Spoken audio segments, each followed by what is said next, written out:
put a smile on your face when you're moving from place to place. Good morning, good morning, morning. Welcome back to the morning show here on Tobago Updates Television. And thank you, of course, for staying with us. And for those of you who are now joining, Happy New Year 2025. We've made it. Thank God that we made it across to 2025 safely.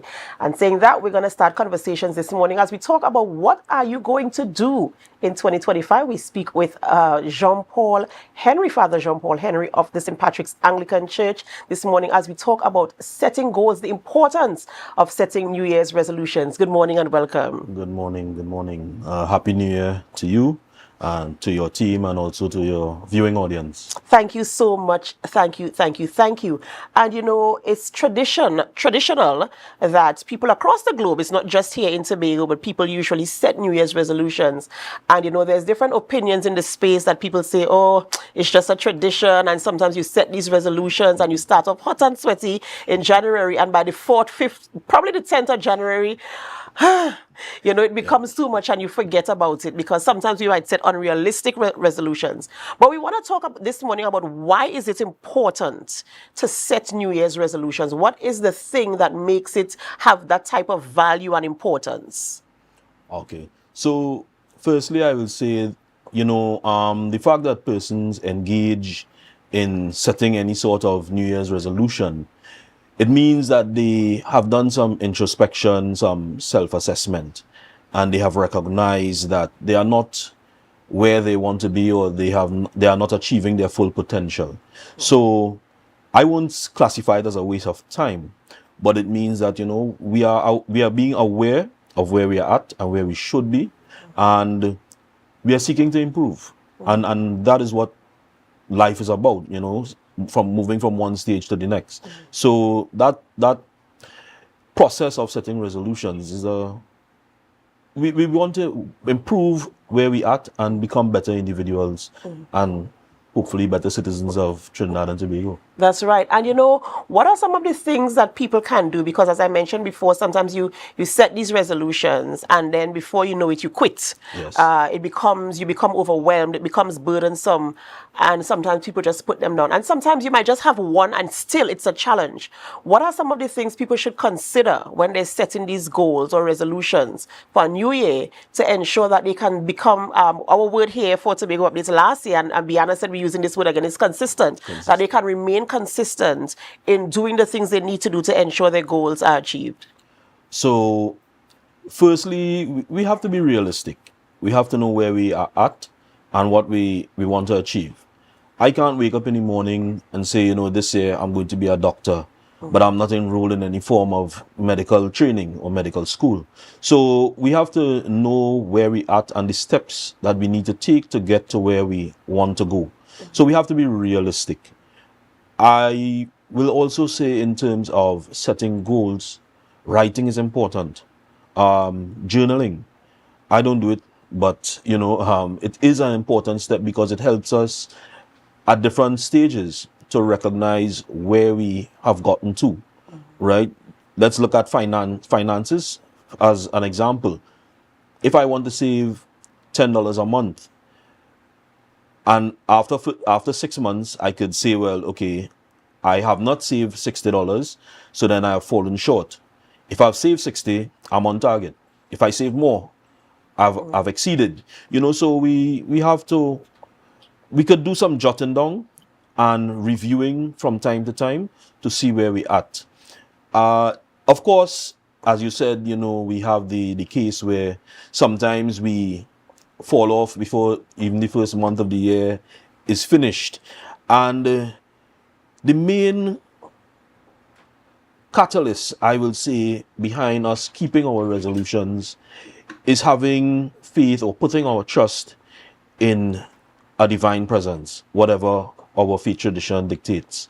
And if we put God first in everything that we do, we will find that some of the tasks we engage in, even if we think or they appear to be unachievable, it becomes easier because we are not doing it on our own, but rather we have that support may not be visible, but we have that support as we go along the process, as we move along. That's right, because the good book says, trust in the Lord with all your heart and lean not on your own understanding. So once you trust in him, of course, he will guide you through. For me, what about something like an accountability partner? Yes. Somebody who you have to say, report to, like a mentor perhaps. Yes.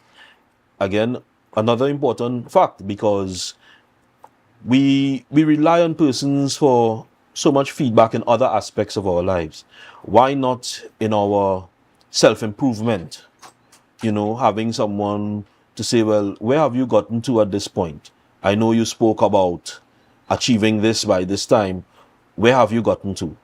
And if we do employ someone in that sense, or engage someone in that sense, it's important that we are honest with them about where we have gotten to and why we have not gotten to the point that we set out to achieve. And you mentioned, you touched on a few topics that we can probably focus on for resolutions, like your finances. Some people look at weight loss or managing their health. Some people look at careers, and they look at different things. To set their goals on. And you said something earlier. It really is an assessment of where you are and where you want to be, right? And we set these goals. Let's say, for instance, we do set a realistic goal. Let's say I want to save that same $60 in 2 months. Is that a realistic goal in terms of setting a timeline to achieve your goals? Becoming a medical doctor next year and I'm not enrolled. How do you determine the time frame in which you are going to achieve specific goals? Well, I will say, we have to really assess what the goal is. And probably we may not know what we need to achieve that goal on our own. And it comes back to where you spoke about having someone to assist you, because you may have to lean on someone else's understanding or expertise. And because if we want to say, as we go back to the finance, if we want to say we're saving $10 a month, but we only make 5, how realistic is that? Right? So, and if we make 20, it means that we probably need to engage someone with the financial acumen to then say to us, well, it might be a push because you have bills, you have this, 10 maybe, so one of the things, as you said, we cannot lean on our own understanding, and sometimes we have to engage persons who have that expertise depending on where we want to go. And have you personally, or do you know of persons who have actually set goals or New Year's resolutions and stuck to them, and at the end of it all saw them come through? Well, yes. So, I mean, like anybody else, I have set goals that were unrealistic. I have set goals that halfway through the year, or even before halfway through the year, I've fallen short of. But I have experience setting goals and achieving them, and it feels extremely good.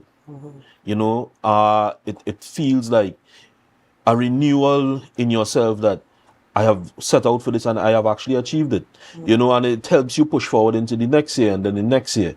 And there's a saying that I always hold fast to, that in order to experience true success, we have to experience failure.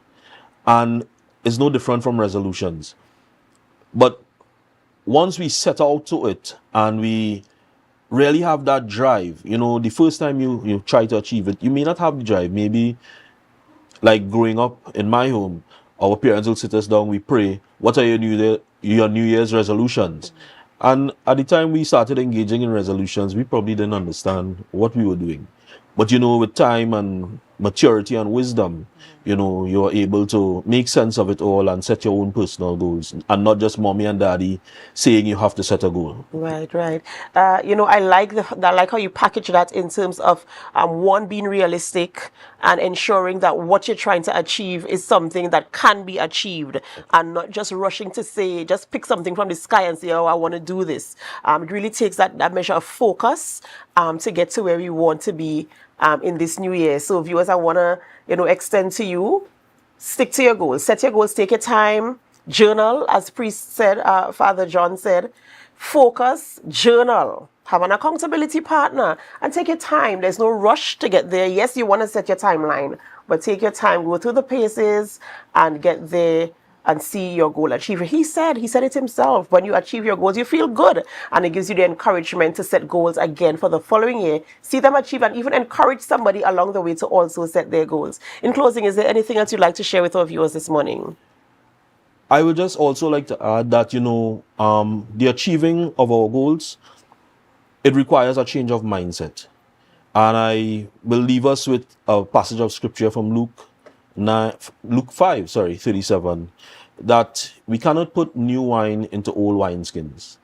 So as we engage in seeking to achieve those resolutions that we set, we have to change our mindset in order that when we start to get something new, we can actually, when we get it, we can actually hold on to it, right? So we can't put new wine, into old wineskins. Thank you so very much for coming this morning and sharing that with us. Ladies and gentlemen, we have been talking with Father Jean-Paul Henry of the St. Patrick's Anglican Church, talking this morning about setting New Year's resolutions, the importance of it, sticking with it, making it realistic, having an accountability partner, and of course, the satisfaction that comes after seeing your goals being achieved.